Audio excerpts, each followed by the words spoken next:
नमस्कार, तुमचे सर्वांचे माझ्या यूट्यूब चॅनलमध्ये मनापासून स्वागत आहे। आज आपण ह्या व्हिडिओमध्ये झटपट अशा पद्धतीने कैरीचे लोणचे पाहणार आहोत। हे लोणचे आपल्याला साधारण 1 महिनाभरच टिकण्यापुरते लोणचे आहेत। त्याच्यासाठी इथे आपल्याला कमी आंबट अशा जातीचे आपल्याला आंबे घ्यायचे आहेत। इथे मी 3 मोठे आंबे घेतलेले आहेत आणि ह्या आंब्यांना आपल्याला साधारण 10 मिनिटं तरी पाण्यामध्ये ठेवायचं आहे। कारण याच्यामुळे काय होतं की आंबा किंवा कैरी आपल्या असे कडक राहतात आणि आपल्या फोडी आंब्यांच्या मऊ पडत नाहीत। आता हे जे आपण लोणचे बनवणार आहोत, ह्या लोणच्याला आपल्याला केप्रम लोणचं मसाला वापरणार आहोत, जो कैरी लोणचे मसाला आहे।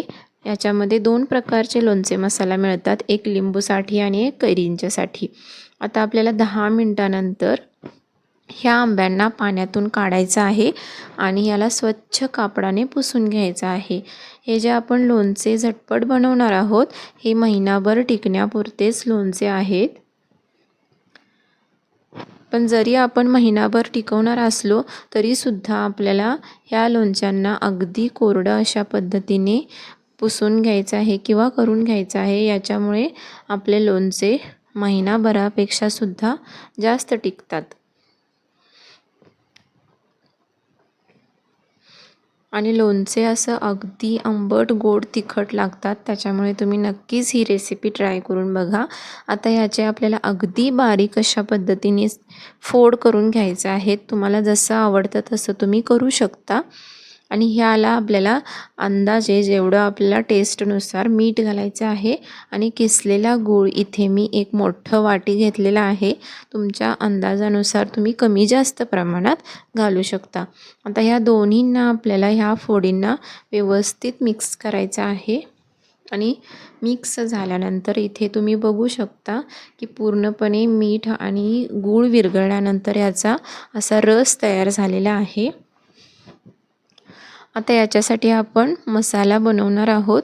मसाल्यांच्यासाठी इथे मी साधारण 3 आंब्यांच्यासाठी 5 ते 6 चमचे पोह्याच्या चमच्याने 5 ते 6 चमचे तेल घेतलेलं आहे आणि थोडंसंच तेल गरम करायचं आहे आणि याच्यामध्ये हिंग पावडर आणि अगदी थोड्या प्रमाणात मोहरी घालायचं आहे।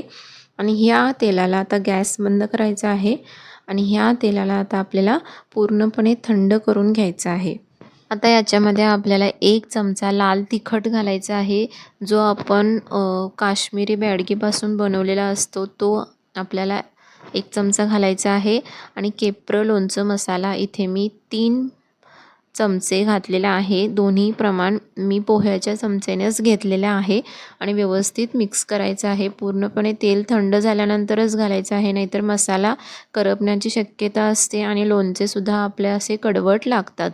आता ह्या मसाल्याला आपल्याला फोडींच्यामध्ये मिक्स करायचं आहे आणि सगळ्या फोडी आणि मसाला व्यवस्थित मिक्स करायचा आहे। आता इथे तुम्ही बघू शकता किती छान पद्धतीने आपले झटपट असे लोणचे आंबट गोड तिखट अशा पद्धतीने तयार झालेले आहे। तुम्ही नक्कीच ही रेसिपी ट्राय करू शकता। आणि ह्या लोणच्यांना आपल्याला काचेच्या भरणीमध्ये स्टोअर करायचं आहे। महिनाभर तरी आरामात हे लोणचे टिकतात आणि खूप छान आणि खूप टेस्टी लागतात। त्याच्यामुळे तुम्ही नक्कीच रेसिपी ट्राय करून बघा। माझा हा व्हिडिओ जर तुम्हाला आवडला असेल तर लाईक शेअर आणि सबस्क्राईब नक्कीच करा। थँक्यू।